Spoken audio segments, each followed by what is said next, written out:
Nuevamente estamos con ustedes entendiendo cómo el Señor quiere que renovemos nuestra mente y sobre todo la importancia y hasta dónde nos puede llevar el hecho que renovemos nuestra mente y que poco a poco la mente de Cristo se vaya estableciendo en nosotros a través de la obediencia a la palabra del Señor. Queremos leer en 2 Corintios capítulo 10, verso 3 en adelante. Pues aunque andemos en la carne, no militamos según la carne. Porque las armas de nuestra milicia no son carnales, sino poderosas en Dios, con un objetivo, para la destrucción de fortaleza, derribando argumentos y toda altivez que se levanta contra el conocimiento de Dios, llevando cautivo todo pensamiento a la obediencia de Cristo. La renovación de la mente tiene que ver también con ese proceso en el cual hay argumentos, estructuras mentales que se han formado en nuestro sistema de pensamiento. Una estructura mental trabaja en automático. Una vez que se establece, se asentó, que un pensamiento se convirtió en un sentir, después de un sentir se convierte en una fortaleza. La fortaleza es una estructura de evaluación, las cosas que yo percibo y que yo veo. Y me va a llevar a tener una conducta y una decisión según la fortaleza que está implantada en mi mente. En esto Satanás tiene un focus para establecer fortalezas mentales satánicas con el objetivo de desviar nuestra atención del modelo divino y que de alguna manera defienda el hecho que cuando viene un pensamiento de la luz, vamos a decir, un pensamiento de Dios, esta estructura defienda el hecho que entre a formar parte de nuestro sistema de pensamiento. Entonces, la palabra de Dios se levanta contra esta estructura, la derriba, la bota, la tumba. ¿Por qué? Porque el argumento de Dios es total y es sólido. Tiene que haber en nosotros el entendimiento que hay estructuras de pensamiento que el enemigo ha levantado generacionalmente a través de nuestra familia, padres, abuelos, a través de libros que leímos, ideologías que se establecieron en nosotros, que hoy que están establecidas funcionan en automático. Cuando viene un concepto divino a nosotros, ellas de una forma defienden el hecho de que no penetren. Entonces, donde nosotros en un culto racional rendimos nuestra mente, rendimos nuestra concepción de cómo vemos las cosas, de todo lo que traemos y decimos, ahora lo traigo cautivo a la obediencia de Cristo. Entonces la palabra va a ser un efecto liberador, un efecto de ruptura de todos los principios que no tienen que ver con Dios, los va a tumbar como una fortaleza.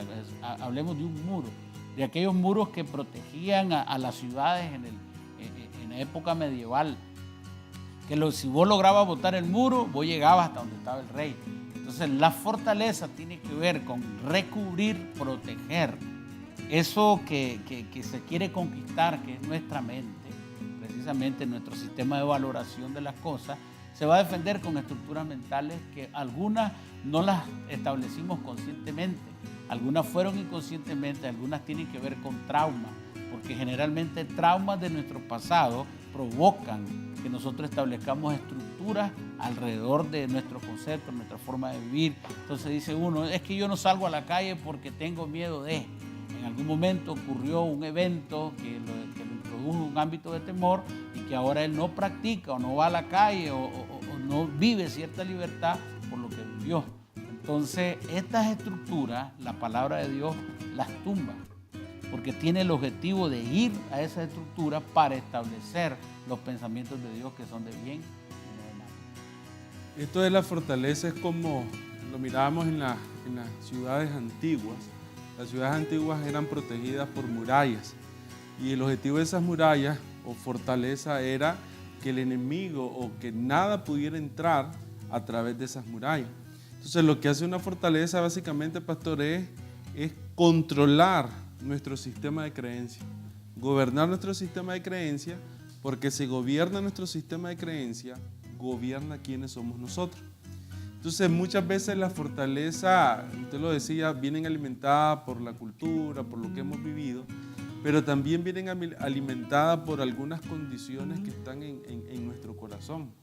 Por ejemplo, una persona pudiera alimentar una fortaleza de la amargura. O sea, una persona que a lo largo de su vida vivió experiencia en sus relaciones que producieron trauma, conflicto. Ese corazón se amargó, brotó una raíz de amargura y ahora que quiere desarrollar un nuevo tiempo en su vida, un nuevo nivel en sus relaciones, esa fortaleza no la deja poder ser abierto a una nueva temporada. ¿Por qué? Porque la está controlando el daño que pudo haber sufrido en el pasado. Entonces muchas veces nosotros, cuando uno piensa en renovar el entendimiento, es básicamente un cambio donde nosotros comenzamos a llamar las cosas tal como son. El sistema del mundo funciona al contrario. El sistema del mundo llama a lo bueno, lo llama malo, y a lo malo bueno.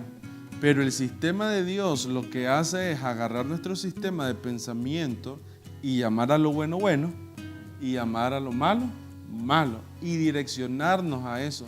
Entonces, si yo en el pasado tuve muchos conflictos en mis relaciones y eso hizo que yo, en vez de avanzar a conectarme más con la gente, me llené de temor, me llené de inseguridad y me cerré, yo adopté eso como un sistema de protección que en mi interior se procesa como algo bueno. Me estoy protegiendo. Pero cuando viene la luz de Dios, la palabra del Señor, ese pensamiento central, esa fortaleza que está gobernando mi vida, necesita ser transformada, necesita ser cambiada. Algunas personas pudieran tener fortalezas alimentadas por el temor, por el orgullo, Fracaso. por los fracasos, por el mismo ego, no me quiero ver mal, quiero mantenerme en mi posición. Entonces, La pobreza, una estructura mental. la pobreza. Pero lo importante creo es que podamos todos transicionar a llamar lo bueno bueno y a lo malo malo y tomar lo bueno de Dios. Filipenses 4:8 nos dice: por lo demás, hermanos, todo lo que es verdadero, todo lo honesto, todo lo justo, todo lo puro, todo lo amable, todo lo que es de buen nombre, si hay virtud alguna, si algo digno de alabanza, en esto pensad. Tomando lo que usted compartía, Pastor Rubén, vamos a tener una serie de pensamientos establecidos en nosotros por diferentes razones, en la familia, en nuestro crecimiento, en los ámbitos del colegio, la universidad, el trabajo. Muchas cosas se establecieron que hoy hay fortalezas a nuestro alrededor. Entonces, cuando nos exponemos a la verdad y esto quiere venir, lo primero que quiere prevalecer es la fortaleza. Entonces, ¿cómo hacemos en esa lucha? La palabra nos está diciendo en Filipenses 4:8 que dejemos de pensar en esos pensamientos que ya estaban, sino que empecemos a renovarlo. ¿Cómo?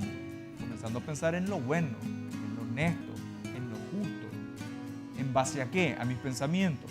No, en base a lo que dice la palabra, porque si me quedo en base a mis pensamientos, voy a continuar prisionero, encarcelado en la fortaleza. Pero cuando voy a la palabra, entonces es ahí donde yo voy a tener una libertad. Por poner un ejemplo, es muy común encontrar en la familia una relación disfuncional entre el padre y el hijo. Viene el hijo que creció sin el papá, que viene poniéndole la responsabilidad de todos los problemas que ha tenido a su papá porque no estuvo, porque no lo amó, porque no lo afirmó, porque no le proveyó, y el papá es responsable, dice él. Pero comienza a recibir la palabra y una de las primeras cosas que dice es: honra a tu padre y a tu madre. Entonces, cuando él lee eso, hay un choque, porque dice: ¿cómo puedo yo honrar a alguien que no estuvo y que de alguna forma desde mi pensamiento me maltrató, no me cuidó? Pero la palabra dice: honra.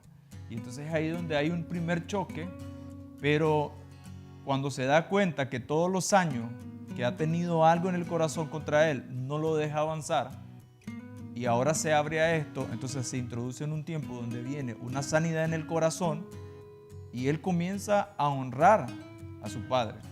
Y al honrarlo se comienzan a abrir un sinnúmero de bendiciones que comienzan a traer sanidad en sus relaciones, y tal vez tenía problemas de relaciones en las diferentes áreas y no se daba cuenta que la raíz posiblemente tenía que ver con eso.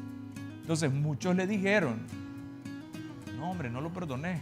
¿Para qué? Si ese hombre es así, esa, y comenzaron a hablar cosas malas. Entonces él creyó que el tener algo en contra de él era lo correcto, era lo bueno, pero realmente era lo malo. Y como usted decía, ahora había una exposición. Entonces, cuando leemos Filipenses 4:8, lo que nos está diciendo es pensar lo bueno, en base a que a la palabra. Si la palabra dice que debemos de honrar a nuestro padre y a nuestra madre, entonces movámonos en esa dirección. Yo no puedo decir, pastores, que es algo sencillo. No les puedo decir que es algo fácil. Pero sí lo he experimentado y puedo decir que es de bendición. Y es una palabra que me ha permitido traer sanidad en todas las áreas de mi vida. Es que de hecho la palabra de Dios dice, nunca vuelve vacía, sino que cumple el propósito por lo cual es enviada. Y por ejemplo, en ese caso de honrar a los padres, ¿cuál es uno de los beneficios más extraordinarios de eso? Dice, te irá bien y serás de larga vida. O sea, los principios de Dios tienen resultados buenos. El punto yo creo que muchas veces es que cuando uno viene a la palabra va a confrontar una condición y va a demandar un cambio. Y ahí es donde está, creo que la batalla en algún momento. No, esa demanda de cambio muchas veces no la logramos hacer porque muchas veces no queremos sufrir. Muchas veces no queremos ser expuestos, muchas veces no nos da la impresión que el cambiar nos puede llevar a una condición de sufrimiento, a una condición de dolor. Pero y eso que venimos de sufrimiento y dolor, porque ¿quién no ha sufrido? Una relación paterna, padre-hijo, que ha estado en un conflicto, ya lo tiene el sufrimiento. Si todos contáramos una historia de nuestra vida, no hay una historia donde no esté incluido el sufrimiento, el dolor, pérdida.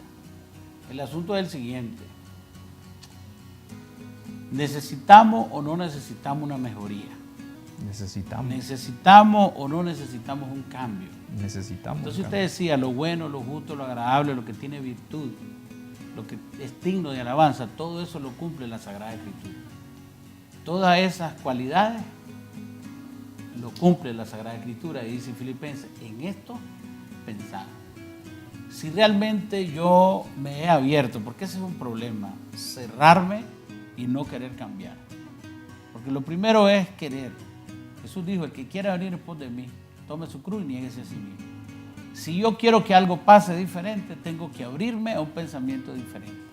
Y si mis pensamientos no me han llevado a esos objetivos que yo quería, ¿por qué no dejar a los pensamientos de Dios que me guíen? ¿Por qué no dejar que sean sus pensamientos, que son más altos que los nuestros, que nos lleven a un futuro que Él espera, que es mayor que cualquier propósito personal que nosotros hayamos imaginado? ¿Por qué no? ¿Sabe qué se me viene a la mente ahorita? Qué importante es el diálogo íntimo. Porque yo creo que ahí es donde está la mayor batalla. Muchas veces hay personas que pudieran decirnos cosas, circunstancias que pudieran estar hablando cosas a nosotros, pero la pregunta es, ¿qué es realmente lo que nosotros nos estamos hablando? O sea, en algún momento hay un momento, valga la redundancia, donde uno, dice el hijo pródigo, entró en sí. ¿Qué es lo que realmente yo estoy reflexionando de lo que estoy viviendo, de lo que necesito cambiar? ¿Cuáles son las palabras? O sea, ¿qué es lo que yo estoy meditando? Por eso cuando el versículo de 2 Corintios 10 dice, hay que llevar cautivo todo pensamiento a la autoridad de Cristo. O sea, todo pensamiento tiene un nivel superior que es Cristo, su palabra, su diseño. Entonces, mis pensamientos en relación a mis hermanos, mis pensamientos en relación a mi esposa, mis pensamientos en relación a mis finanzas deben de ser filtrados por lo que realmente Cristo dice. Y si no están acordes a eso, deben sujetarse, deben cautivarse. 1 Corintios 2:14, pero el hombre natural no percibe las cosas que son del Espíritu de Dios, porque para él son locura y no las puede entender, porque se han de discernir espiritualmente. En cambio, el espiritual juzga todas las cosas, pero él no es juzgado de nadie, porque ¿quién conoció la mente del Señor? ¿Quién le instruirá? Mas nosotros tenemos la mente de Cristo. Y esa es la buena noticia. No que tenemos acceso, sino que una vez que hemos recibido a Cristo en nuestro corazón, nosotros tenemos la mente de Cristo. Eso es que podemos lograr aquellos que creíamos que no era posible. Eso es que cuando se aparezcan esas fortalezas que se establecieron antes como parte de un antidiseño de lo que Dios quería hacer con nosotros, hoy eso lo podemos vencer, lo podemos cambiar, podemos transicionar y ver la gloria de Dios en mi vida, en mi casa y también a todo lugar donde yo pueda ir. Les agradecemos por estar con nosotros y también les invitamos a que nos acompañe en el siguiente programa, donde vamos a continuar hablando sobre el alma y las cosas que, de acuerdo a la palabra, están establecidas en el alma, y nosotros hoy más que nunca necesitamos conocerlas para podernos introducir en la vida del Espíritu. Que Dios les bendiga. Somos uno en Cristo.